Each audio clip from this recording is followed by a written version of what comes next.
Go back and read verses 1 and 2 of chapter 6, just kind of as a review. But we had commented on most of chapter 2, verse 2. But we'll go back and read those verses to try to get in our minds what we were talking about. This is the opening of the seals of the book, the scroll, which the Lamb took out of the right hand of the throne occupant, and he began opening these seals just right away. And this chapter 6 is the opening of the first 6 seals. So Christ gets busy revealing the contents of this scroll to his servants. In verse 1 John says, "And I saw when the Lamb opened one of the 7 seals, and I heard one of the 4 living creatures saying as with a voice of thunder, 'Come.'" And we made the comment that he's probably here speaking to the horsemen to come forth. Some versions say, "Come and see," and see is not in the best Greek text. It's just "come." And this is what makes me think that he's probably talking to the horsemen. If it had been "come and see," he would probably have been talking to John. But since he says this to all four of the horsemen, or he makes this statement 4 times when the first 4 seals are opened, it seems like he's talking to the horseman himself. And so verse 2 says, "And I saw," so John begins telling us what he saw when this seal was opened. And he says, "Behold, a white horse, and he that sat thereon had a bow, and there was given to him a crown, and he came forth conquering and to conquer." So John begins to describe what he saw, and we mentioned that white is symbolic of purity, holiness, and victory. And here it's probably victory because the context talks about the rider of this white horse having a bow, and he goes forth for the purpose of conquering and to conquer. And so he's victorious in the purpose for which he goes forth. He goes forth conquering and to conquer. So we mentioned the fact that God gives a good description of a war horse in Job 39:19 through 25. But you ought to read that if you haven't read it, and it would make this scene more meaningful to you. And this given a crown indicates that he won the victory, because this is a Stephanos crown, which is the victory crown. And in the first century, all the people would know that this crown meant some kind of achievement, some victorious achievement. And Psalms 45, 2 through 7, we talked just a little about this when our time expired, but we have there a messianic psalm which talks about the Christ.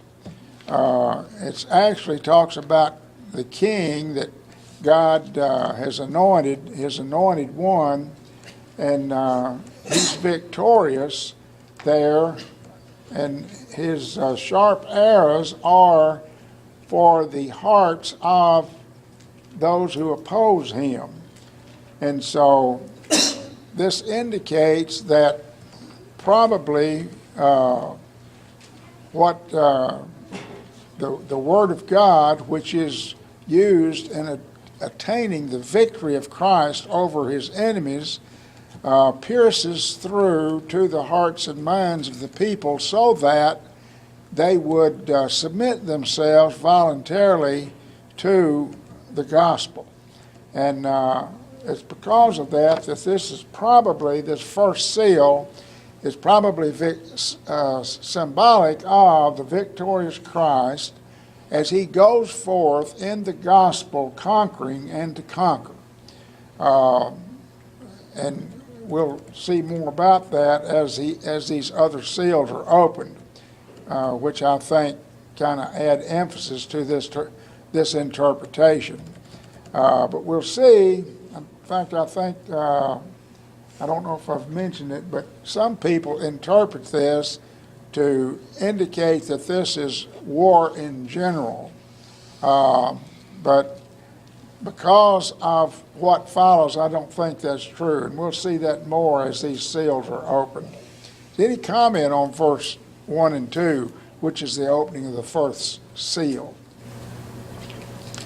It's interesting that Christ is the one that's opening the seal, but yet this is a symbol for him coming out on a white horse. Is that? It's probably, it's symbolic of the Christ who is the rider of the white horse. He is the one who is going forth conquering in the gospel to conquer, and he's victorious in this.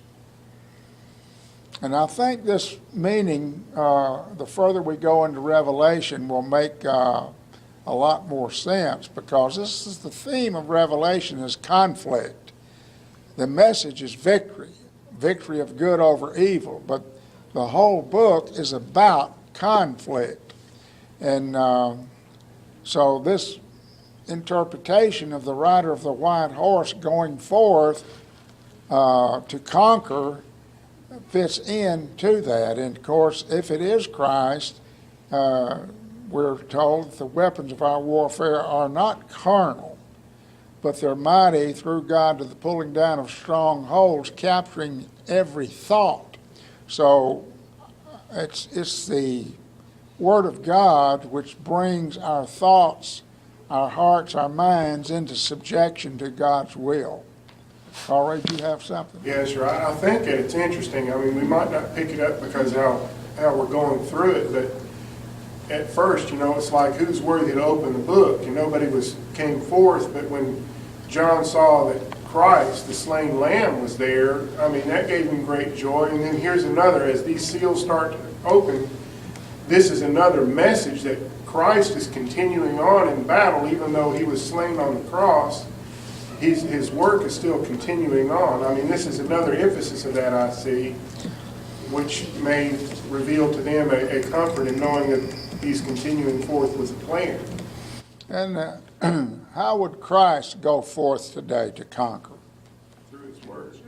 Yeah, it's through his people.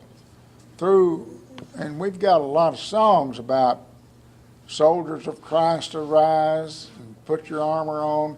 We are the soldiers of Christ. We are the ones who are taking this word to the enemy and conquering them with it.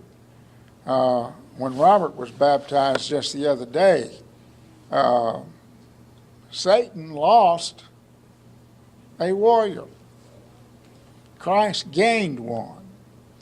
And it was the gospel that caused him to submit himself voluntarily to the will of his Lord, and that's what he did, was becoming a Christian. And as we take this gospel to the people in our neighborhood, the people we come in contact with, then that's the way Christ goes forth, conquering and to conquer. But the message here, and this is a message that probably really gave these first century Christians a lot of comfort, was that who's showing this to John? Who is it that's showing this to John? Jesus. It's God. God gave the message to his angel to give to Christ, to give his angel to show to John. So this is coming right from God. So this is not something that's made up, something that's fictitious, something that the New Testament Christians just wished for. It's something that God is revealing to them in order that it will give them strength and comfort. And we'll see this more and more as we go on. Any other comment on verses 1 and 2? I mean, it all still lends itself to the control that God has because of how systematically this is being rolled out. Exactly. God's in charge, and it's working according to his plan. In fact, that's what the contents of the book is his plan. And all Christ is doing is revealing the contents of this book as he opens these seals. Well, he opened this first seal, and this white horse came out with its rider having a bow and having a crown, and he came out conquering and to conquer. Conquering is what he's doing, and he came out in order that he might conquer. In other words, if he had stayed in, hadn't come out, he couldn't conquer. And this tells us that this warfare that he's engaged in is an active warfare. Jesus, in riding this horse, is very active. Okay, let's go then to verse 3. Well, 3 and 4 is the second seal, the opening of the second seal. And in verse 3, he says, and when he opened the second seal, I heard the second living creature saying, come. So the second living creature is probably the one that has the face of a calf or of an ox, and which we remarked was symbolic of strength. We even have the saying, as strong as an ox. Well, he tells us that the second horse to come, he says, come. So this is true of all four of the living creatures as the first four seals are broken. Since the four living creatures seem to be symbolic of all creation, it's their way of saying, all creation's way of saying that they are looking forward to and are in full agreement with the message that's revealed when these horses come out. God's plan, which is being revealed by the opening of each seal, is not only informing the Christians, but it's letting them know that all of creation is in agreement with what's happening and what's going on. And we're going to see that some of these things that they're in agreement with is the suffering that this brings about. Let's go into this next verse. We'll see. And another horse came forth, a red horse, and to him that sat thereon it was given to take peace from the earth, and that they should slay one another, and there was given unto him a great sword. If that first horse represented Christ going forth with his message to conquer, this one here would represent the turmoil, the suffering that is caused as a result of the preaching of the gospel. And we know that when the gospel is preached, that it causes turmoil. Jesus didn't come to bring peace on earth. He said he came to bring a sword. He turns the father against the son against the father, mother against her daughter, and he says a person's enemies are those of his own household. This is what the gospel does. It divides because it is a sharp two-edged sword, and it cuts to the heart of each individual. Some are repelled by it and others are attracted by it, but the repelling and the attraction are very strong, so much so that they divide families apart from one another. And so we see here that he says that they should slay one another, and there was given unto him a great sword. So many believe that this white horse represents war in general, and if so, the red horse would represent the carnage and blood of war that follows. But I'm more inclined to believe that it represents Christ going forth with the gospel to conquer.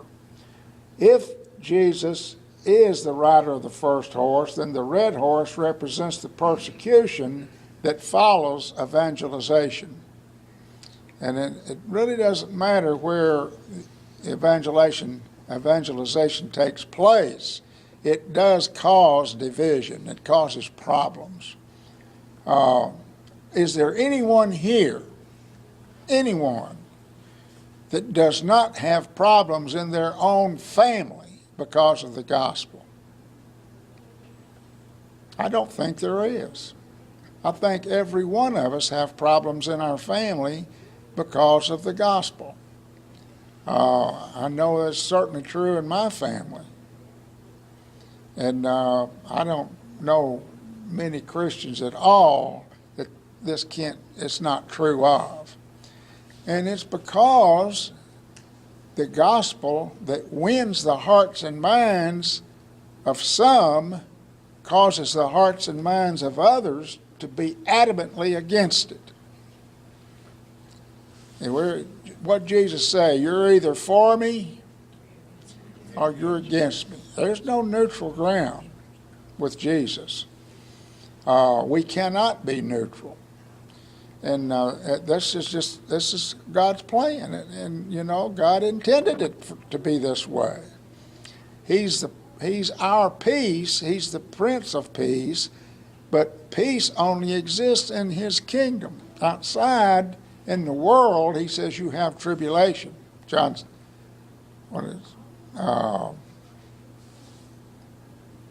Verse 33 of chapter 13, I believe, that in the world that you have tribulation, but in Him we have peace. Let's see. Okay, I think I didn't comment on Romans 8. I want to bring that in. I'll read this last part again because I want to be sure and bring Romans 8 in. Since the four living creatures seem to be symbolic of the highest of all created beings, their saying "come" seems to indicate that all creation is eager for God's plan to be revealed as to how He will conquer and overcome the vanity to which all creation was subjected. Now, this passage in Romans 8, 20 through 25 is a very difficult passage, but I think it deals with this here.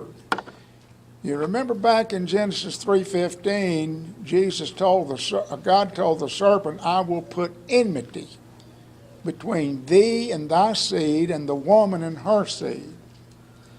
And He says, he shall bruise thy head, but thou shalt bruise his heel. Now this enmity, which God put between the serpent and his seed, who is the seed of the serpent? All those that follow after Satan. Yeah, those that do his bidding. Okay, God put enmity between them and between the woman and her seed. Now, who is the seed of woman? Was faithful to God. Well, it's Christ.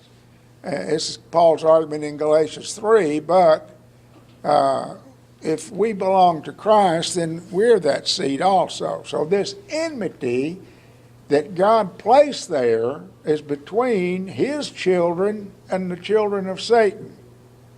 Now, Romans 8 teaches us that God cursed the whole creation. And it's because when sin came in, man was cursed, the woman was cursed, the earth was cursed, Satan was cursed. They were all cursed. And a part of this curse is this enmity that exists between good and evil. Good does not get along with evil. Evil does not get along with good. They hate one another. And this is why? Because that's the way God intended it to be. God hates evil. He loves good, but He cannot love good and not hate evil because they're opposites. And so if you read Romans 8, 20 through 25, this will be liberated. The whole creation will be liberated from all of these curses and this vanity that exists when Christ comes back again and this earth is destroyed. then, and we'll study this in Revelation 20 and 21, when this takes place, when Christ comes back again. Now, this has a dealing, and maybe we can remember when we get there that this second seal, talking about the conflict between the gospel and between evil, has a bearing on that. Is there any comment on this? On the second seal? It makes sense, though, the fact that the creation should be wanting Christ to come in this fashion. I mean, that's really the purpose that God made the whole world. If his plan was to redeem man from sin from the very beginning, that's why everything was made, for that purpose. So that man could be and he could redeem him. Let me read that passage, and because it has a direct bearing on this. Paul said in Romans 8, 20 through 25, "For the creation was subjected to vanity, not of its own will, but by reason of him who subjected it, in hope." Well, who was it that subjected the creation to vanity? It was God the Father. Why did he do it? To give us hope.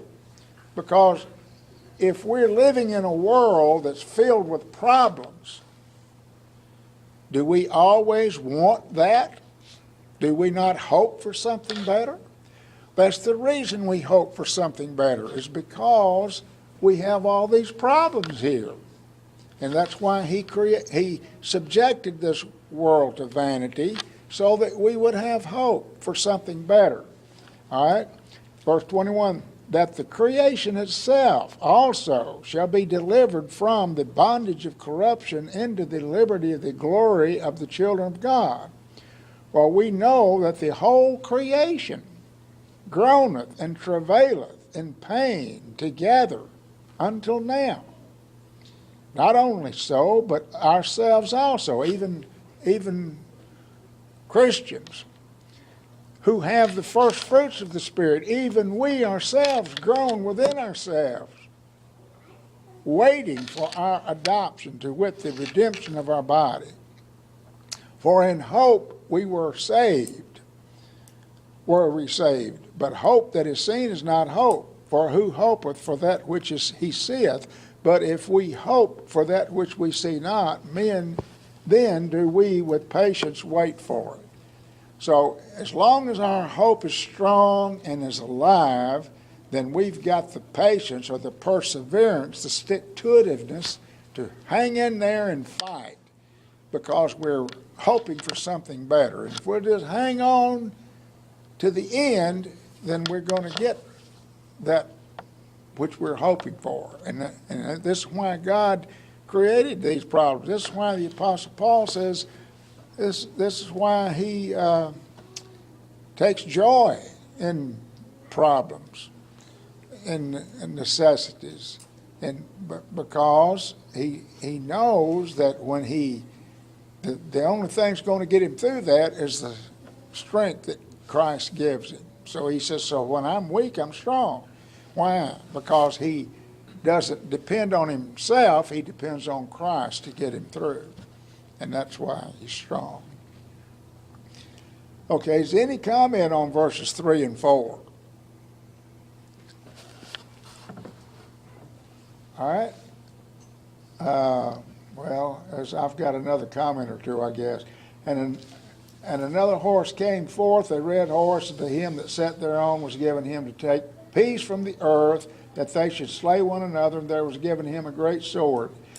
If then Jesus is rider of the first horse, then the red horse represents the persecution following evangelization. Many, well, I read that before, didn't I? But we know persecution also followed gospel preaching. And this was true in the New Testament. The Sadducees in Acts 4 and verse 1 were some of the first ones to persecute Christians. In Acts 4 and verse 1, as the apostles spake unto the people, the priest and the captain of the temple and the Sadducees came upon them. And in Acts 5:17, The high priest rose up, and all they that were with him, which is the sect of the Sadducees, and they were filled with jealousy. So the first persecutions against the Christians came from the Sadducees. Later, the Pharisees joined in. In Acts 15 and verse 5, there rose up certain of the sect of the Pharisees who believed, saying, it's needful to circumcise them and to charge them to keep the law of Moses. And of course, when they had the Jerusalem conference and showed that it was not necessary for the Gentiles to be circumcised to keep the law of Moses, and the Pharisees gave them problems ever since then.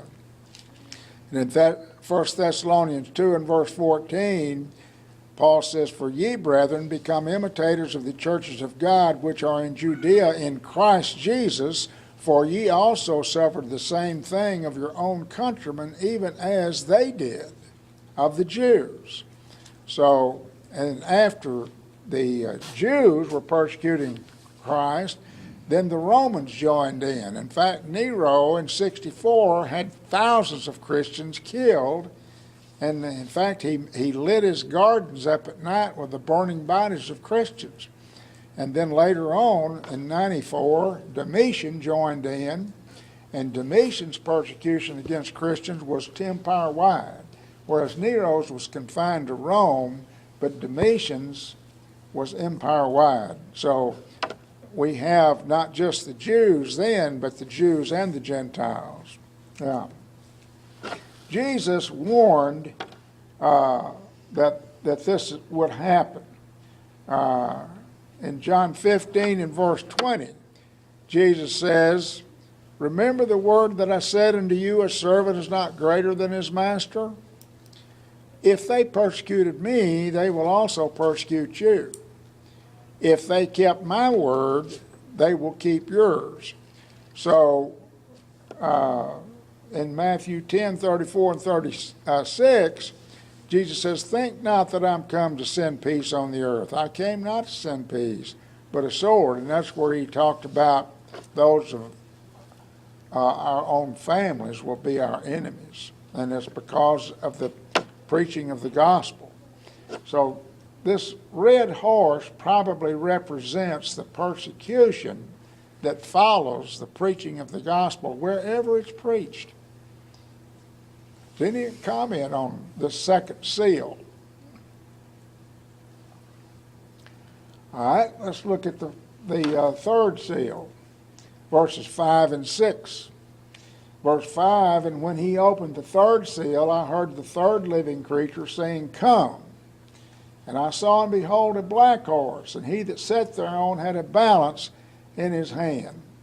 Now, black, we know, is a symbol of grief and mourning. In Isaiah 50 and verse 3, God through the prophet says, I clothe the heavens with blackness, and I make sackcloth their covering. In Jeremiah 4 and verse 28, about 150 years later, he says, for this shall the earth mourn, and the heavens above be black, because I have spoken it, I have purposed it, and I have not repented, neither will I turn back from it. So this persecution and this suffering that causes this blackness is a part of God's plan, and it's a part of our living here on earth, on an earth that's governed by law. In Jeremiah 14:2, Judah mourneth, and the gates thereof languisheth. They sit in black upon the ground, and the city of Jerusalem is gone up. Now the rider of this horse has a pair of scales in his hands, and this is symbolic of the scarcity that's going to exist for the Christians. Not scarcity in general, but for the Christians. Ezekiel 4 and verse 10, and thy food which thou shalt eat shall be by weight. In other words, God talking to Ezekiel, you're going to have to weigh your food each day because it's going to be rationed. Now, some of you are old enough to remember back in World War II, we had a lot of things rationed, didn't we? Because of the scarcity of them, and that things weren't plentiful. Well, here, Ezekiel, God's prophet, was going to have to eat his food by weight. In verse 16, he says, "Moreover, he said unto me, Son of man, behold, I will break the staff of bread in Jerusalem, and they shall eat bread by weight and with fearfulness, and they shall drink water by measure and in dismay." So this shows that following conflict and turmoil and war like in Christianity, then there's going to be this suffering, and it's brought on here and indicated by the rider of this black horse. In verse 6 he says, "And I heard as it were a voice in the midst of the four living creatures saying, A measure of wheat for a shilling, and 3 measures of barley for a shilling. And the oil and the wine heard it not." Now, the fact that the voice says that the oil and wine will not be hurt indicates that there was not a shortage of food. If there had been a shortage of food, then the oil and wine would have also been hurt. But since it wasn't, then it wasn't. Then what do we have? Well, the Greek word denarion, translated denarius, was a normal person's wage for one day. That's what he made. There wasn't anything wrong with that. It's just everybody that worked normally made a denarius. We get this in Matthew 20 and verse 2. After agreeing with the laborers for a denarius a day, he sent them into his vineyard. And in verse 13, he replied unto them, "Friend, I'm not doing you any wrong. Did you not agree with me for a denarius?" In other words, they agreed to work all day in the vineyard for a denarius. So there's nothing wrong with that. But where the problem comes in is when this denarius only buys 1 measure of wheat. There's the problem. It would buy 3 measures of barley, because barley was more plentiful and was not as desired as wheat was. Wheat made the best bread. So what this showed is, since there was no general food shortage, it shows that there was discrimination against the Christians. Now, how did this discrimination manifest itself? Well, because they couldn't get jobs. And if you can't get jobs, you don't earn money. If you don't earn money, you don't have anything to buy with, and you're going to starve. And this is what was happening here with the Christians, because they could not get jobs to work, and therefore didn't have the money to buy food. So we'll study later that if one did not worship the beast in his image, and we'll find out who that is, then he would not receive the mark, and he could not buy or sell in the markets. And of course, Christians could not worship the beast in his image. Therefore, they did not receive the mark, and they couldn't buy or sell, so they were discriminated against. And so this third horse, being black, is symbolic of the discrimination against those who were Christians. Any comment on the third seal, verses 5 and 6? All right, the fourth seal, verse 7 and 8. He says in verse 7, "And when he opened the fourth seal, I heard the voice of the fourth living creature saying, Come." Well, since there are 4 horsemen and 4 living beings, thus these first 4 seals are a unit. Now it seems that the word "come" is addressed to the horsemen in each situation. These instructions are evidently at the command of God the Father, who's telling them to come. So one of these living creatures serves in another way again in chapter 15 and verse 7, where he gives 7 bowls of wrath to the seven angels. So these living creatures seem to not only just worship God, but they serve Him by doing things for Him in some capacity. Like these four, each one of them said, "Come," and then later on, one of them is going to give the seven bowls of wrath to the seven angels in chapter 15. Now, that's in chapter 15 and verse 7. So in verse 6, he says, "And I saw, and behold, a pale horse, and he that sat upon him, his name was Death, and Hades followed with him. And there was given unto him authority over the fourth part of the earth, to kill with sword, and with famine, and with death, and by the wild beasts of the earth." Now, pale is the color of death. In fact, when somebody walks in the room, and maybe somebody we know, and he looks real pale, we kind of become a little alarmed, thinking something's wrong, or do you feel all right? You look awful pale. And they may say, "Well, I feel like I'm about ready to faint." And it's a warning to us that something's wrong. So this pale, horse being pale, kind of would go along with death being his rider. And we find that Hades is following with him. So both death and Hades here are personified.